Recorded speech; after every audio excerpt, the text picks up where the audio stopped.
kid who got into an accident and couldn't come to school. But when it finally came back, his hair had turned from black into bright white. He said that it was from when the cars had smashed him so hard.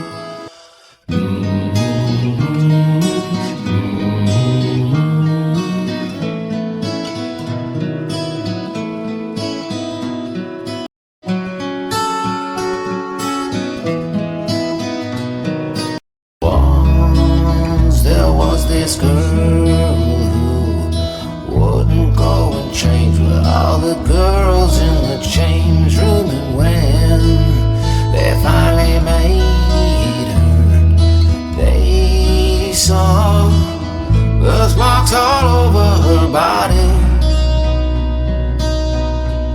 She couldn't quite explain it, it always just been there.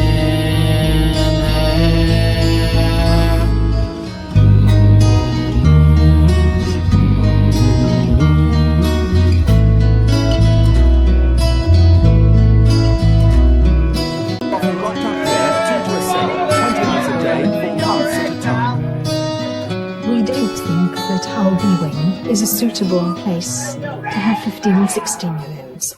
It seems to us totally inappropriate that these unconvicted youngsters should have to live in what we consider to be appalling conditions.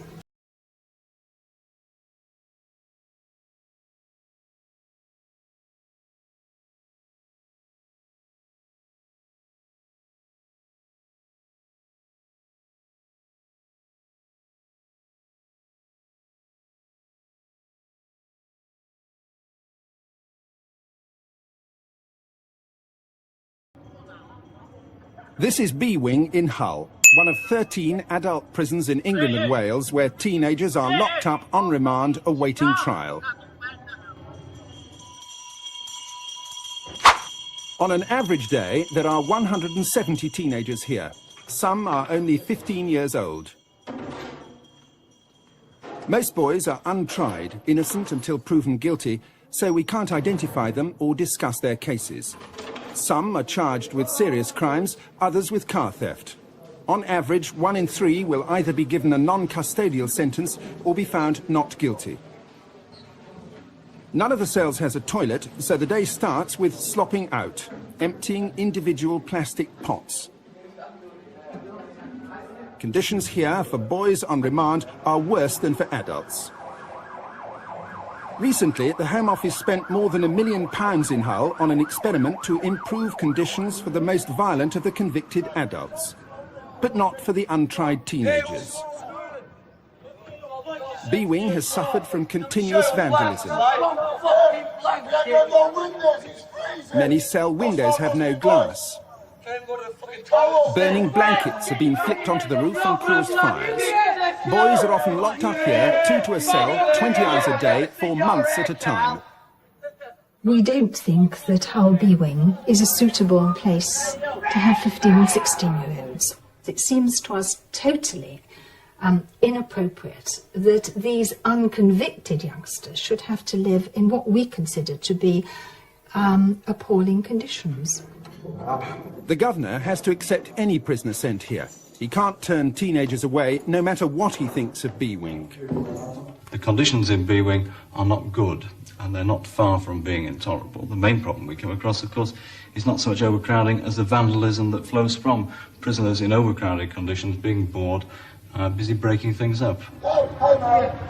Earlier this year, the governor and the Independent Board of Prison Visitors invited magistrates from Yorkshire and Humberside to visit Hull. The magistrates would then see for themselves the place where they were remanding teenagers. Mrs. Brenda Collins is a member of the Keighley Juvenile Panel. Last September, she and 18 other magistrates travelled to Hull and inspected B Wing. It was very distressful and shocking to see these conditions. The boys were shouting abuse, and they were also had homemade strings or small ropes which they were using to pass items from cell to cell on different floors. And it gave the impression of an institution out of control. What did you do after the visit? I thought about it for a couple of days, and then I wrote to the Home Secretary. In the last few years, the government has started building new prisons and refurbishing old ones. At the same time, there's been more cautioning and counselling to try to keep teenagers out of the courts. Numbers have dropped. But not the numbers of teenagers the courts are still remanding to prison. What's your name? When a youngster is charged with a serious offence, the courts have to decide whether it's safe to allow him to be at liberty. If he commits a further offence, everyone is outraged. What have the authorities done? Why have they allowed him to be at liberty? If he's locked up, then unfortunately, as we seek to transform the prison system to make it a modern one, having inherited a deeply run-down prison stock 10 years ago, quite obviously some people have to be kept in conditions that I do not consider appropriate. For the last 5 years, the numbers of teenagers who've been remanded to prison awaiting trial have stayed roughly the same. Last year, 1,613 boys, all under the age of 17, were locked up on remand in adult prisons. In Hull, it's been impossible to segregate them completely from older prisoners. When B wing is full, the overflow is accommodated in the adult wings. This boy is 16. He's charged with murder. He's now been in B wing awaiting trial for 7 months. It's just the boredom that gets to you being locked up so much, and I think they could do something to, like, you know, take tension away, and that's why they're always rioting and all that, because they get very frustrated that they're locked up all this time. And some people ain't done out, you know, some people are in for something they ain't done, and they're locked up 23, 24 hours a day, and sometimes there's loss of pay and all this, and I think it's just, nobody should be treated like this. Each cell is about 7 feet by 9. Prison pay, a basic £1.65 a week, buys a few oddments. There's room for a metal table, a wash bowl and 2 pots. How cold is it at night here? Freezing. What do they give you for bedding? Can you show us? What does this, how many blankets do you get? One, and one there, and 2 That's sheets. sort of cotton sheet. And we found another boy of 16 charged with burglary and car theft. He's homeless and has been for 6 weeks in a cell with no proper mattress. How's it possible to sleep on a mattress like this? Because I see half of it seems to have been...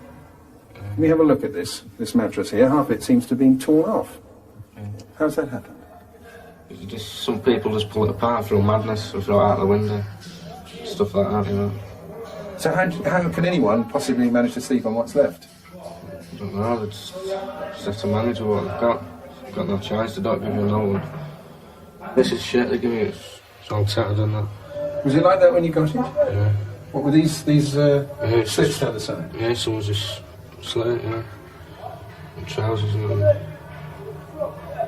It's like when they're changing We've clothes seen all many week young 'cause of prisoners staff. in B wing who, like this So we boy, didn't have have been showers, given that we didn't clothing get a which change. does not fit and needs repair. So, it's a man's with these all week.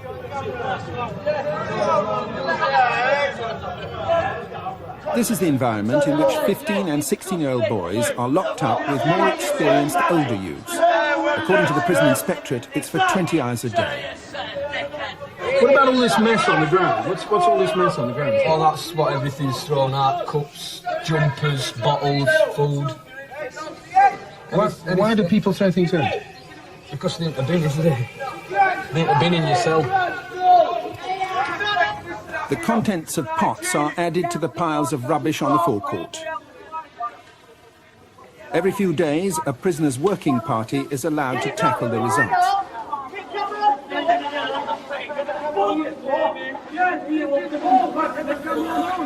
Why are they throwing packets of excreta out of the cells? I mean, there's a purely practical reason that if one's locked in one's cell for a long time, keeping it in the cell is not an attractive option. And that must account for some of that sort of behaviour. In many cases, I think it isn't actually explained as simply as that. It's part of the vandalism that show people, you know, what we can really do, because there are actually ample opportunities to go to the toilet, and for anybody with normal bowels and a degree of control, there shouldn't be any need to actually go to the toilet in the cell and have packets of excreta in the cell to throw out of the window. The Home Office has started replacing broken windows with shatterproof plastic and mesh. It took 10 months to get the first 6 windows renewed. They're on about putting these new gridded windows in, which I think, you know, they're just going to rip them out again. They're just going to end up kicking them out. They put one in next door and they kick that out. If they put it in, you know, there'll be no contact with other lads, only on compound. You won't be able to talk to them and all like that, so they'll just end up rioting and kicking them out again. They're just stupid. Will the boys now be able to put their heads out through the windows and talk to each other? No, they won't be able to put their heads out the windows, nor throw things out the windows with the same success they have previously. But if they can't put their heads out of the window and talk to other people in the block, what is going to be the effect of that on their morale? Well, they will be, in fact, able to shout out the windows. I mean, though, if we open the windows, you can see there's a grille which prevents putting your head out. In fact, you can speak through that perfectly happily. There's no longer any need to stick your head out with all the sort of difficulties that have caused, mainly things being thrown out of windows. If you've got very high-spirited adolescents locked up in cells like this for, what, sometimes 20 hours a day, unable to put their heads out of the window and talk to their friends, is that going to be good? Yes, in fact, they aren't locked up for as long as 20 hours a day. When we actually work it all out, it's a lot less than that. Locking up high-spirited adolescents is never ideal. In many ways, I'd much prefer not to be locking up adolescents. The less we have, the better. While windows stay broken, there are opportunities for trade.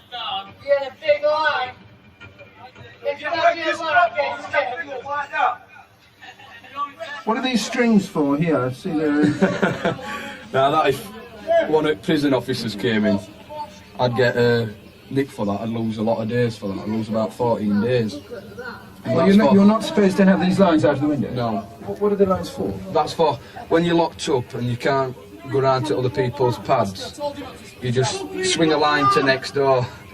You just, like him, he's just said, I've got his line. That's his line you're going to... Well, so people can pass things backwards and forwards? Yeah. When you're locked up, you see, you can't get through each other's things, so you just pass a line to next door and they'll pass it all the way around. And sometimes they go right to end the B-wing and all the way around. And, you know. What sort of things are being passed around? Oh, cigarettes and bottles of pop. Well, so you can tie something on there? Yeah.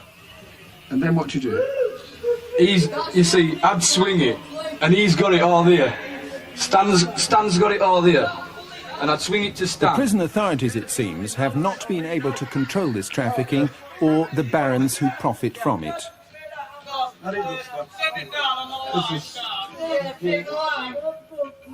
First time. What, you were throwing something along to this chap over here? Yeah, that line was there because he was going to pass me a cig after slap out, you see. 11:30 and time for lunch.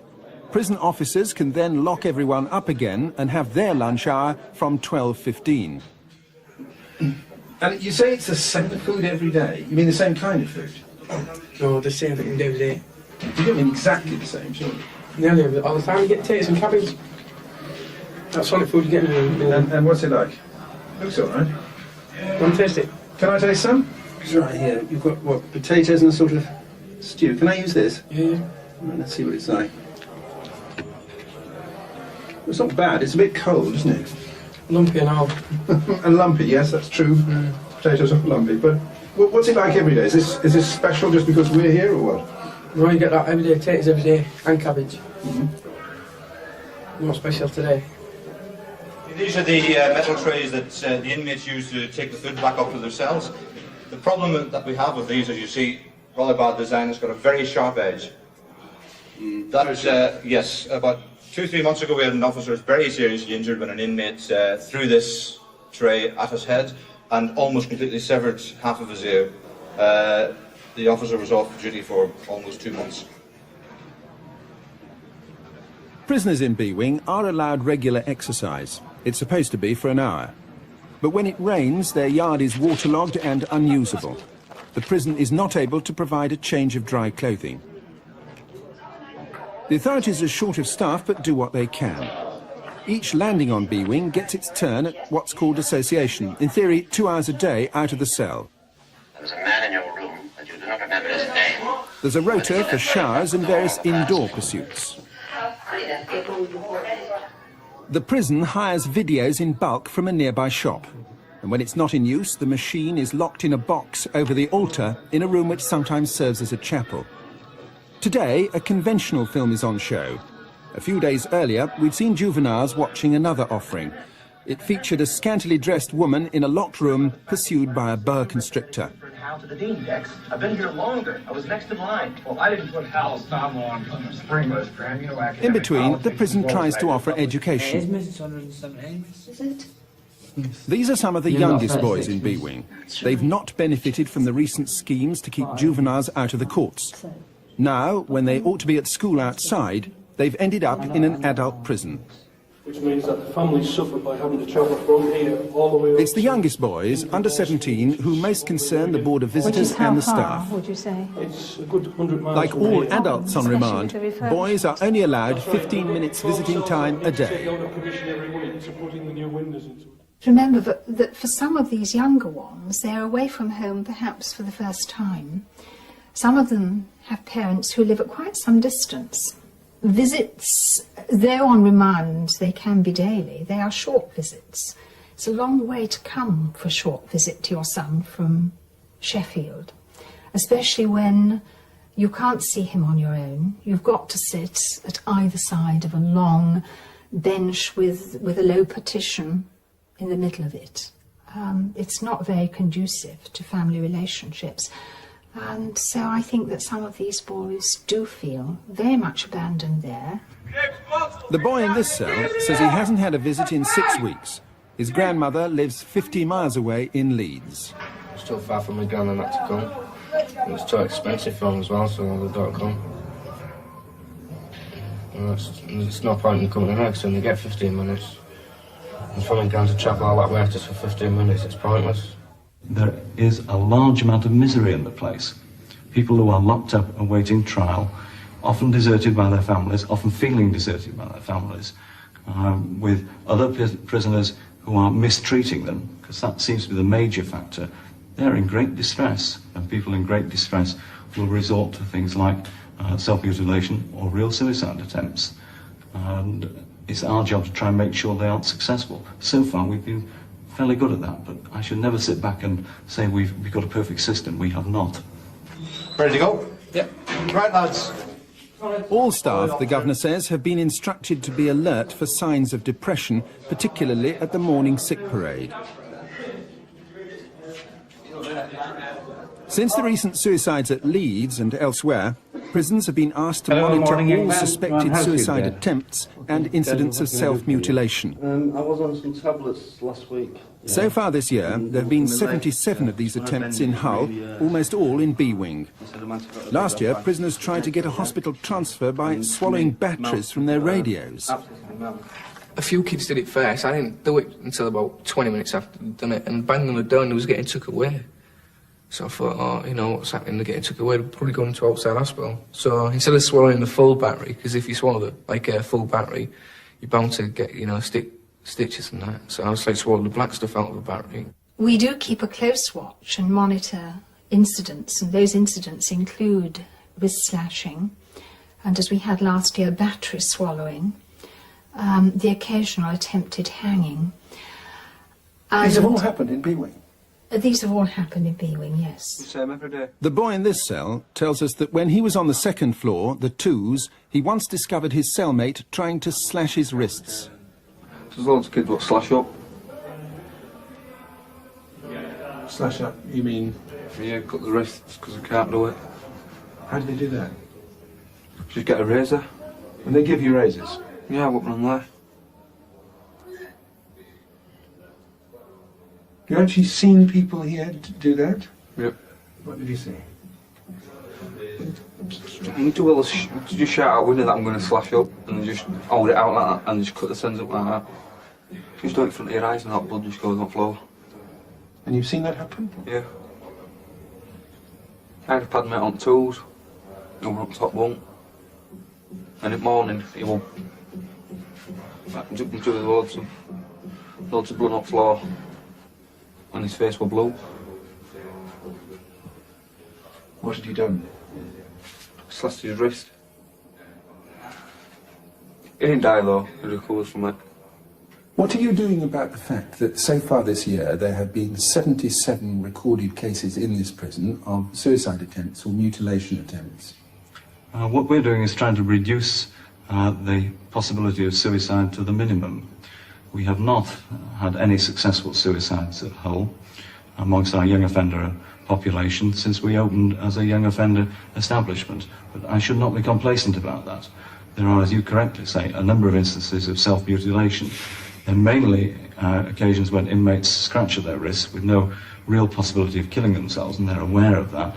They hope that they will be taken to the hospital, which will remove them from the pressures of other inmates bullying them. The major factor that leads to incidents of self-mutilation is undoubtedly bullying. All our attempts to work out what's happening suggests that to be the case. We spend a long time with those who have actually committed such acts and try and work out why they did it. We try and take steps to prevent those sort of things happening again. I cannot, in grossly overcrowded conditions, prevent bullying. A report on Hull by the Chief Inspector of Prisons, Judge Stephen Tumim, was published earlier this year. The report made 72 different recommendations. They covered everything from sanitation to fire doors, from changes of clothing to the prevention of bullying. More than half of the recommendations concerned B-Wing. Judge Tumim's report concluded that unless conditions were improved very promptly, teenage prisoners should be evacuated in the interests of humanity. If you keep young people locked up for 20 hours or more a day, that is corrupting for them. They very soon disorientate. They lose their sense of time. They do what I'm afraid happened quite a lot in Hull at the time when I visited. They mutilate themselves and cut themselves either to attract attention or some sort of mild suicide threat or attempt. It is disastrous. And I took the view in Hull that from what I saw, that either there was a speedy, really substantial improvement in the way they lived in their regimes, or they ought to be put somewhere else and taken away. It wasn't a fit place for them. The authorities claim that there have been recent improvements. Fewer juveniles, more association time, more windows. But otherwise, as far as we've been able to see, not much has changed. What makes the effect worse is the length of time on remand.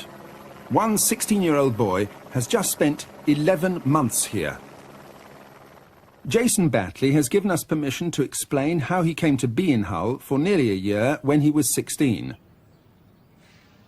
Jason was born in Barnsley and from the age of 5, when his parents separated, was brought up by his mother. At secondary school, Jason started stealing motorbikes and breaking into shops. He was sentenced to 6 months detention. In 1986, on his mother's initiative, the local council sent him to this special boarding school. He was a lad in this school who took every possible opportunity to take part in football, long-distance walks, outdoor pursuits. He was a child who, still at the age of 15, was playing cowboys and Indians. In their assessment, the school said Jason had specific learning difficulties. They still got a tape recording of one of his history projects. 1941, he was a hard ruler who tried to bring the country up to date. The school said Jason was immature, prone to temper tantrums, had a hearing disorder, involuntary eye-rolling and a facial tic. In October last year, Jason and an older boy were charged with robbing the owner of this house in Barnsley and causing her grievous bodily harm. After the break-in, Mrs. Margaret Sutton was found with a broken leg and ribs. She died a few days later. The news of what had happened caused widespread anger and distress, although the court accepted that she died of natural causes. At the age of 16, Jason, who'd had no previous conviction for assault, was remanded to B-Wing. Jason Batley pleaded not guilty and wrote home regularly. He asked for soap, shampoo and comics. His mother sometimes managed to travel 50 miles to Hull for a 15-minute visit. He won't plead guilty for quite a while. And I had a talk to him and he still insisted. And then the solicitor told me that out of the blues just before the court case, he just said, I'm going to plead guilty. So when I went to see Jason again, then before the court case, I said, why did you plead guilty for? Did you do it? He says, no, I didn't do anything, ma'am. I was there, but I didn't do anything, but I've pleaded guilty because to get it over with, I'm fed up now. During 11 months in B-Wing, Jason Batley several times slashed his wrists. He changed his plea to guilty and a month later appeared at Sheffield Crown Court. The judge, David Bentley QC, sentenced him to 4 years. After a year on remand, Jason was taken to Leeds, a prison where there have recently been 6 suicides. And I would think that the effect of that sort of incarceration would have a very, very depressive effect on the kid. Certainly, it would not... how can I put it? I think it would probably end up Jason feeling suicidal.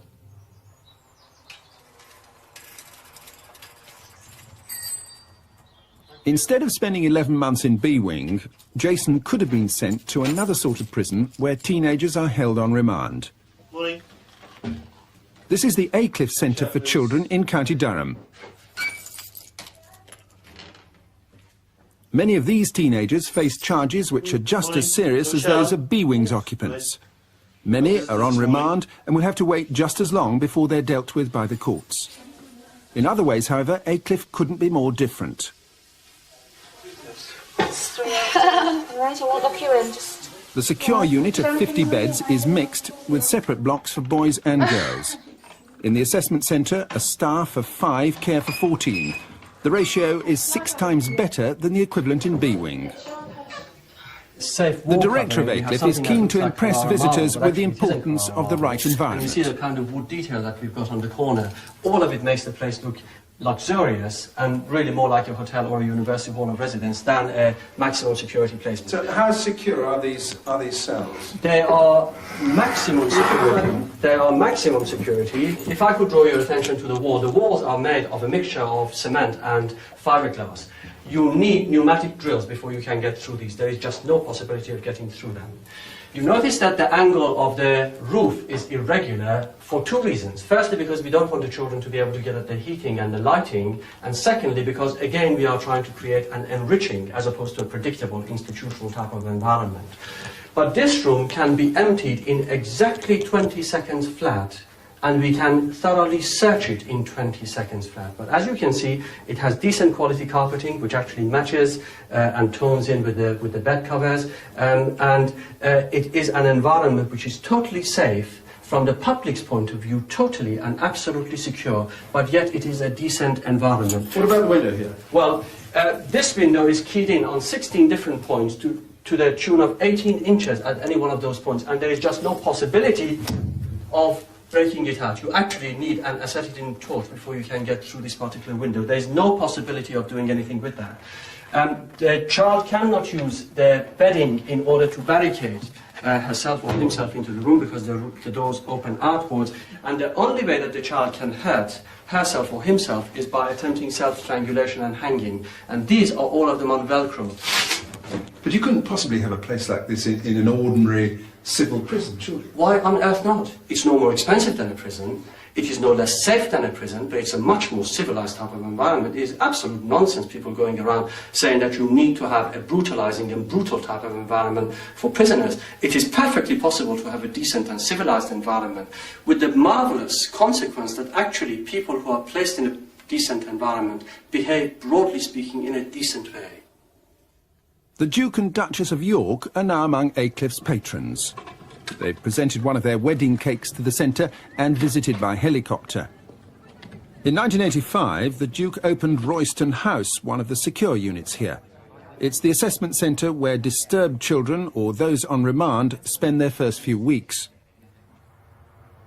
Aycliffe may cost the same as a prison to build, but has higher staffing costs. It's run by Durham County Council and overseen by the Department of Health. It takes children from all over Britain, and by charging their local authorities is self-financing. The surroundings may be different from B Wing, but the cases on remand are equally difficult. They have done horrible things. They are frequently horrible people, and therefore it's understandable that people should feel so angry about what they've done. We have them here. Murder and rape and arson and robbery and bashing old ladies on the head and assaulting little children. You name it, we've got it here. At Aycliffe, there is now a 16-year-old boy from Yorkshire who was charged with murder, taken to Hull, and then brought here, where he's costing his council about £1,000 a week. In B Wing at Hull, there is another 16-year-old boy from Yorkshire, remanded on the same charge and with the same delay. He was not chosen for this sort of treatment. It only cost the taxpayer £280 a week to keep him in prison. There are some young people who have committed crimes which are horrible, terrible crimes, well, such as horrific murder. Does it really matter if they are kept on remand in a place like B Wing at Hull Prison? It depends on what you're after. If you are after not washing your hands off that young person forever and more, then the answer must be categorically yes. But if on the other hand you don't care for your young person, for what happens to him and what the outcome of all your public investment in him is going to be, then obviously the answer is no. Our experience of receiving young people who have been on remand in prison suggests that that is a horrific and severely damaging experience for most of them. The sorts of young people who eventually get serious sentences of the type that we're talking about are almost never the public's conception of a straightforward thug or decent ordinary criminals. They're not. They're usually severely disturbed psychologically, socially, and in a whole variety of other ways. All that happens to them is that by that one experience of remand in prison, a whole huge bagful more of nails is put in their coffin. Deciding whether a boy will be remanded to a place like B Wing or Aycliffe starts at court. Before a juvenile can be sent to any prison, he has to be charged with a serious offence and brought before a court. The courts give bail if they can, but if the charge is serious, they have other options. If a boy's alleged offence is burglary or worse, the magistrates can remand him straight to prison for 7 days. But the court could remand him into the care of the local council's social workers instead. Sometimes this can still be a route to B Wing. Social workers can claim that a boy is too violent or disruptive for them, and if the court agrees, he's sent to prison. He and other children, mainly at his instigation, we feel, barricaded themselves into the upper floor of the building, and the police had to be called to remove them. Social workers in Humberside don't have any secure accommodation of their own. Fast car. In difficult cases, when they decide that a boy is too disruptive, they can sign what's known as an unruly certificate. And this usually means that he ends up in B Wing. In Humberside, there are special children's homes, but they're not secure and couldn't replace B Wing. There is a plan to build a new remand prison at Everthorpe and a smaller unit in Hull, but both schemes have run into difficulties. They couldn't open before 1992, and building hasn't even started. In both cases, the proposed prisons have aroused local anxiety.